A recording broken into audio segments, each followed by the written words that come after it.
সীমান্ত পেরিয়ে যুদ্ধের ময়দানে বান্দরবানের অসংখ্য যুবক লড়াই করছে আরাকান আর্মির হয়ে। নিয়োগ চক্রের সহায়তাকারী ও এজেন্টের তালিকা করছে পুলিশ।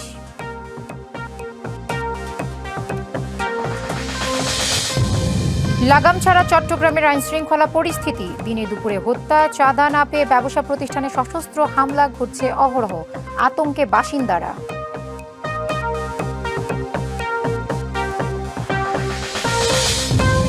এবং পাহাড়ি ঢল আর বন্যা মুহূর্তেই কেড়ে নিয়েছে বহু মানুষের ভিটে মাটি। চট্টগ্রাম, কক্সবাজার ও পার্বত্য এলাকায় স্পষ্ট হচ্ছে ক্ষতির চিত্র। পানি কমায় চট্টগ্রাম, কক্সবাজার ও পার্বত্য এলাকায় ভেসে উঠছে ক্ষতচিহ্ন। ভেঙে গেছে সড়ক, ভেসে গেছে পুকুরের মাছ, নষ্ট হয়েছে ধানের বীজতলা ও সবজির ক্ষেত। চট্টগ্রামের বাঁশখালী, সাতকানিয়া, চন্দনা এসে আশ্রয় কেন্দ্র থেকে বাড়িতে ফিরতে শুরু করেছেন বন্যার্তরা।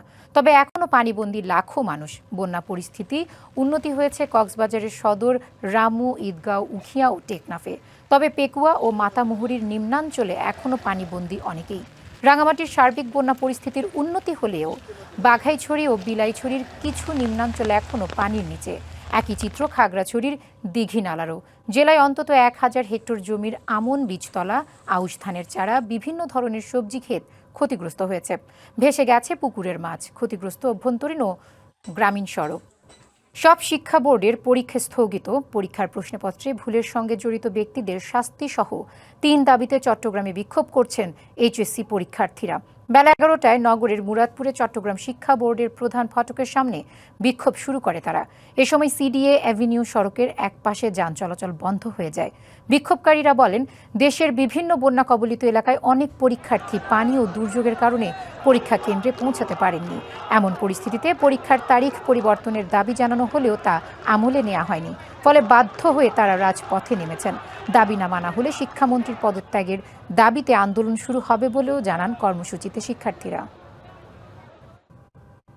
রাষ্ট্রীয় মর্যাদায় চিরনিদ্রায় শায়িত হলেন সাবেক শ্রম ও কর্মসংস্থান প্রতিমন্ত্রী নজরুল ইসলাম চৌধুরী।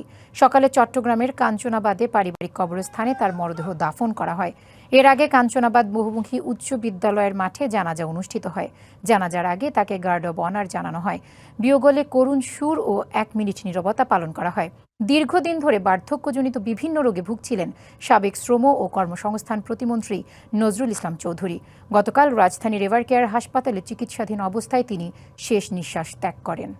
রাঙামাটিতে টানা ভারী বর্ষণ ও বন্যায় ক্ষতিগ্রস্তদের পুনর্বাসনে সব ধরনের সহায়তা করবে সরকার।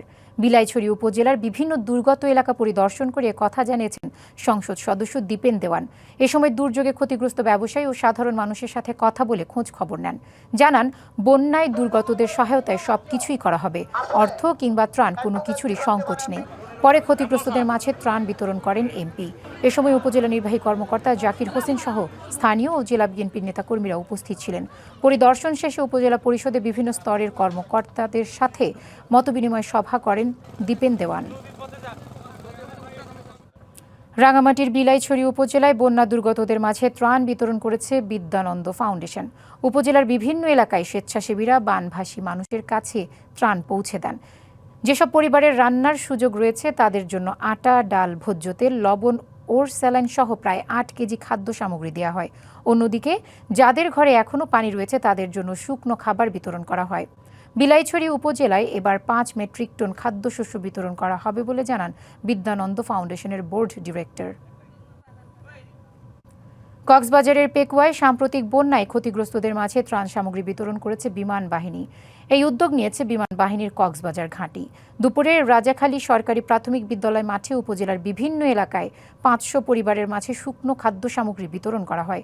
উইং কমান্ডার মোহাম্মদ মনোয়ারুল ইসলাম জানান, দুর্যোগ কবলিত মানুষের পাশে দাঁড়ানো বাংলাদেশ বিমান বাহিনীর মানবিক দায়িত্বেরই একটি অংশ।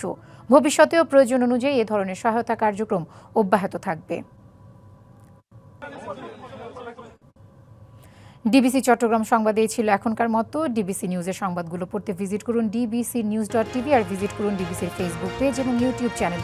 ডিবিসির সঙ্গেই থাকুন।